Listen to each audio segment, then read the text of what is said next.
As they are now drawn, one can see the green border surrounding the house. Jesus is imposing.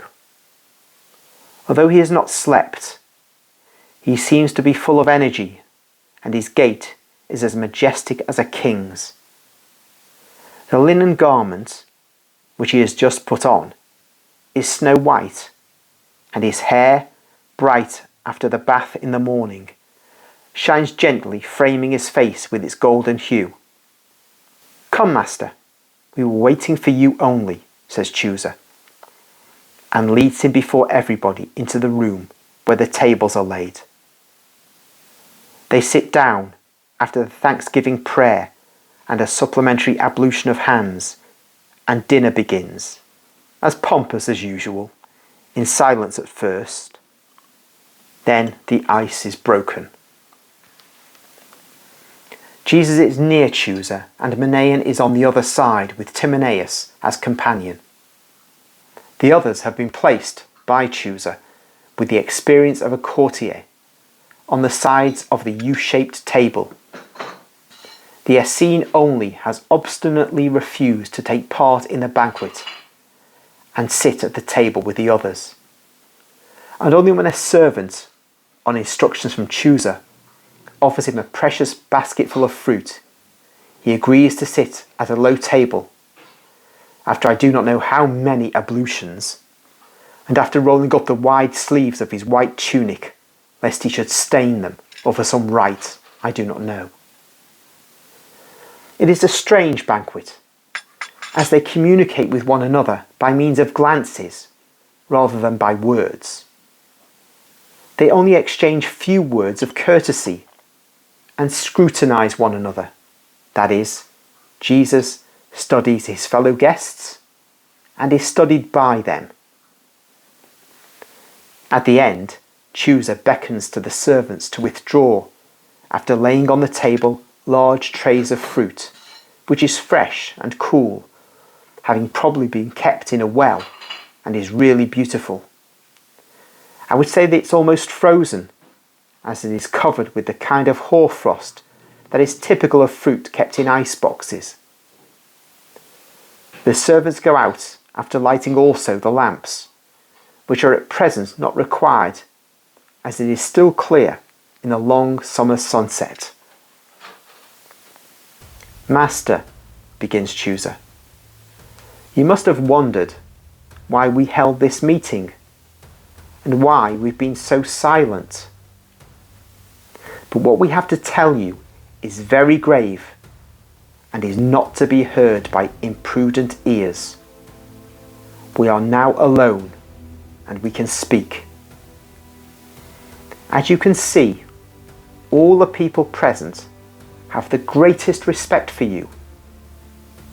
You are among men who venerate you as man and as Messiah. Your justice, your wisdom, the gifts of which God has made you master, are known and admired by us. You are for us the Messiah of Israel. Messiah according to the spiritual idea and the political one. You are the expected one, who will put an end to the grief and dejection of a whole population, and not only of this people within the borders of Israel, or rather of Palestine, but of the people of all Israel, of the countless colonies of the diaspora spread all over the earth, which make the name of Jehovah resound under every sky, and make known the promises and hopes which are now being fulfilled of a restorer Messiah, of a revenger, of a liberator, and creator of true independence, and of the fatherland Israel, that is, of the greatest fatherland in the world, the fatherland, queen and ruler, which will cancel all remembrance of the past and every existing sign of servitude, Hebraism triumphing over everybody and everything, and forever, because that was said and that is being accomplished. Lord, you have here before you all Israel in the representatives of the several classes of this eternal people, punished but beloved by the Most High, who proclaims it his. You have the pulsating, wholesome heart of Israel, with the members of the Sanhedrin and the priests.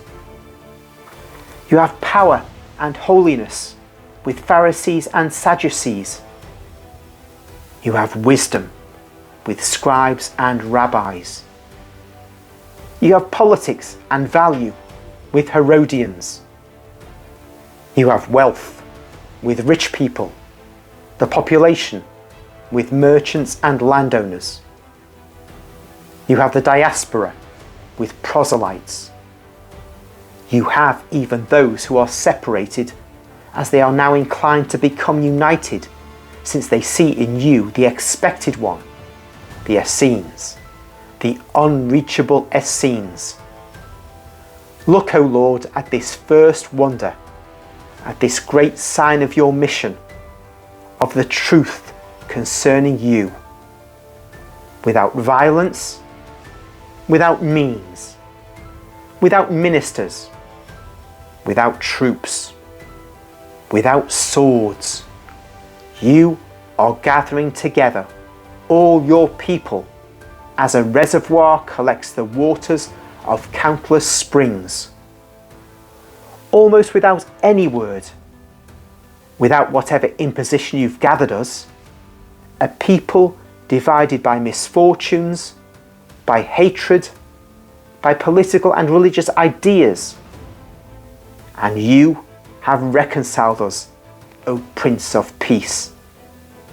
Rejoice at having redeemed and restored even before assuming scepter and crown. Your kingdom, the expected kingdom of Israel, has begun. Our wealth, our power, our swords are at your feet. Speak. Order. The hour has come. Everybody approves of Chooser's speech. Jesus, his arms folded on his chest, is silent. Are you not speaking? Are you not replying, Lord? You are perhaps amazed at the situation. Perhaps you feel unprepared, and you doubt above all whether Israel is prepared. But it's not so. Listen to our voices. I am speaking, and Manaen with me with regard to the court. It no longer deserves to exist. It is the rotten disgrace of Israel. It is shameful tyranny which oppresses the people and stoops servilely to flatter the usurper. Its hour has come. Rise, O Star of Jacob, and dispel the darkness of that chorus of crimes and shame. Here are present those who are called Herodians. They are the enemies of the profaners of the name of the Herods, which is sacred to them. My friends, it is for you to speak now. Master, I am old, and I remember the splendour of days gone by. To call the degenerate descendants of Herod after him is like calling a stinking carrion after a hero. So much are they disgracing our people. It is time to repeat the gesture made several times by Israel when unworthy monarchs reigned over the suffering people. You alone are worthy of accomplishing such gesture.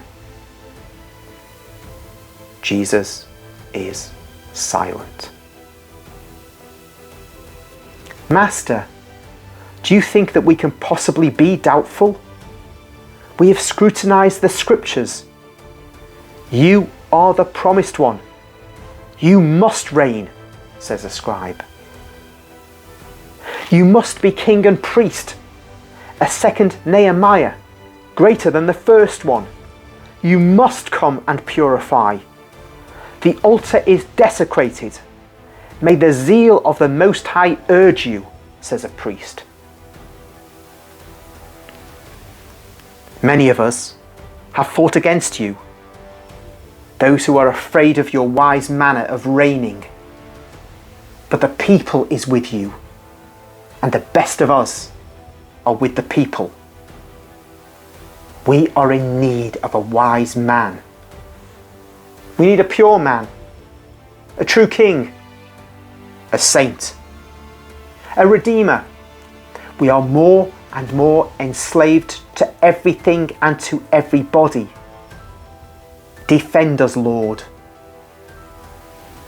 We are trodden down in the world because although we're great in number and wealth, we're like sheep without a shepherd.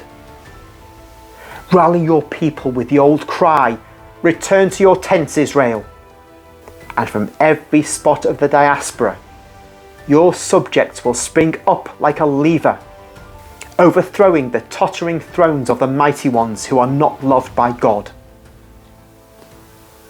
Jesus is still silent.